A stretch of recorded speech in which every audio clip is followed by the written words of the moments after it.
Presented by Exquisite Timepieces. More about them in the description down below and later in the video. Today, we're looking at an Omega Speedmaster, but it's not a variation of the typical Moonwatch. This is the Omega Speedmaster 57, and it's a modern take on the very first Omega Speedmaster from 1957. And it's coming in with a dual register design, with a stainless steel bezel and featuring a date complication at the 6 o'clock side of the dial. And because I was slightly confused at first, I think it's worth noting that this is an entirely different watch than the 1957 Trilogy Speedmaster, which was released in the year 2017. That watch had a triple register face, and it had a smaller overall size at about 38.5 millimeters, as well as a limited production run of just 3,557 total pieces. Now the question is, why would you choose this Speedmaster over one of the other models in the lineup, especially over a Moonwatch? Well, that's what we're going to explore today. What's up everyone, I'm Guy and you're watching Just Bluefish Watch Reviews, and yeah, today we have the Speedmaster 57, and it's a day that I've been looking forward to since Omega announced the release of this new model. But before we get into that, a quick shout out and a thank you to my channel sponsor, Exquisite Timepieces, for loaning me this watch. If you could do me a favor, sit tight for about 30 seconds while I share a quick word about them.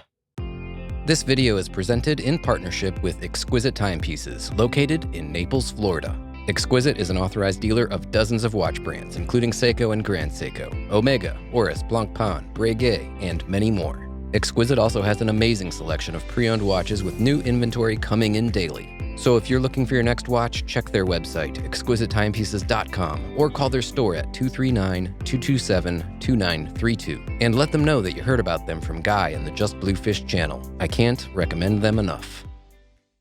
So when I first heard about this one, and when I saw pictures of it, at a quick glance, I was kind of like, oh, okay, they're doing a reissue of the 1957 Trilogy Speedmaster reissue.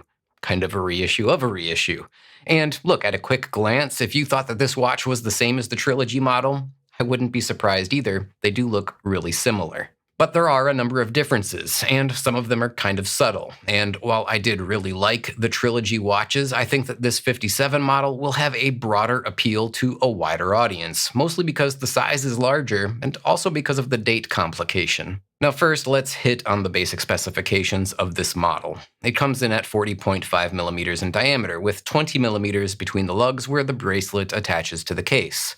The lug-to-lug length is 49 millimeters, and the overall thickness is about 13 millimeters. On the wrist, the watch size feels really good. It's just about right for a sports chronograph, even though my wrist is smaller at 6.5 inches. It wears quite a bit smaller than the Moonwatch, which is a watch that I've owned for a number of years, and I have to say that I kind of prefer the dimensions of this model over that larger Moonwatch. This watch does have 50 meters of water resistance, but of course, being a manual wind timepiece, it does not have a screw-down crown. The black dial is covered by a scratch-resistant sapphire crystal, which has anti-reflective coating on both sides, and the Omega coaxial master chronometer, caliber 9906, is visible through the sapphire crystal display case back window as well. The stainless steel case and bracelet have a mix of high-polished and brushed surfaces, and the clasp has a quick adjustment relief system that Omega calls a comfort setting, allowing the user to let the bracelet sizing in and out a little bit without needing tools. Now the dial and the handset are filled with a creamy-looking vintage lume, with the hour markers being recessed into the dial, and the handset being in a high polish with a broad arrow hour hand.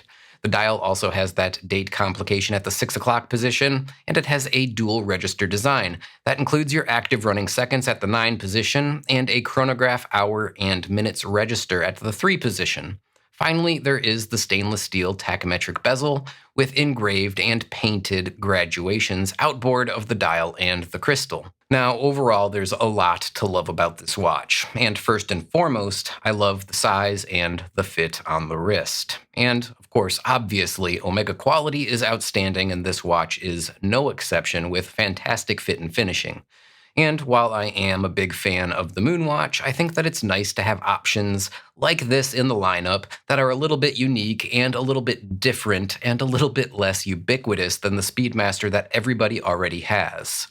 That said, there are a few things that I could critique about the watch. And of course, most of these things are pretty much subjective complaints, but this is an account of my personal experience, so this is how I see things.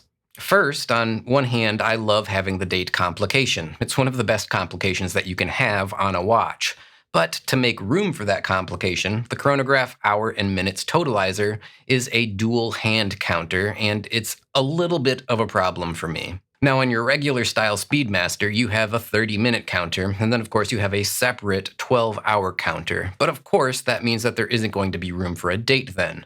Now, the benefit of that system is that it's much easier to read that 30-minute counter, in my opinion. On this watch, the register is a 60-minute and a 12-hour counter in one, and reading the exact minute graduation is a little bit difficult if, like me, your eyes are on the wrong side of 40 years old. Now, that's not a unique problem for this watch in particular. I think that all 60-minute chronograph counters are a little bit hard to read, at least for me. And that's, of course, not going to be a problem for everyone, just for people like me who are kind of due for a reading glasses prescription, so of course, your mileage may vary. The addition of the toolless micro adjust on the clasp is, I guess you could say it's a nice addition. The lack of almost any micro adjust on the original standard 1861 Moonwatch was my biggest complaint about that watch when I owned it. So much so that I bought a Seamaster clasp and end links for a Seamaster so that I could upgrade my Speedmaster and get a nice adjustment system.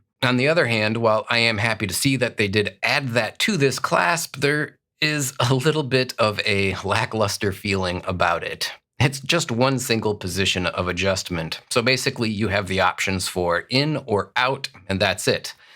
I'd have much preferred to have seen a minimum of 3 positions or points of adjustment for a bit of added versatility when it comes to the sizing of the watch on the wrist.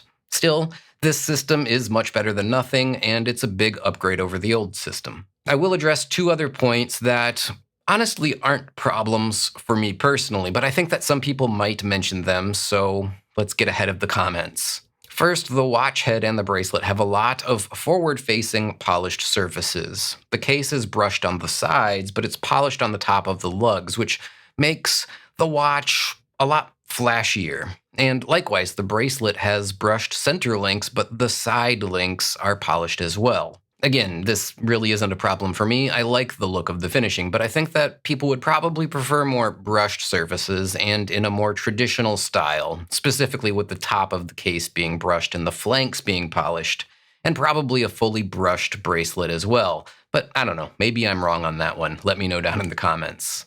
And of course, I know that some people will not like that vintage lume fill on the handset or in the hour markers.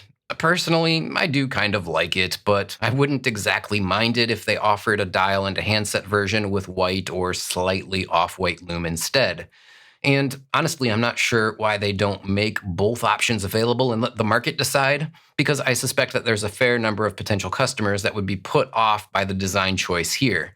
What is strange to me is that some of the other dial color options, like the blue dial, for example, does come in basically a white to slightly off-white colored lume, and it doesn't use this vintage style lume at all. Now, these small critiques aside, overall I have to say that I do really like this new Omega Speedmaster 57, and I think that Omega did a really good job with it. I think it's a great watch for someone who wants to own an Omega chronograph with a bit of a different character, if you will, than the typical Moonwatch. And of course, it's probably a must-have for people that are Omega Speedmaster collectors as well. All that said, thanks for tuning in and watching, and with that said, I'm going to go ahead, sign off, and say bye now.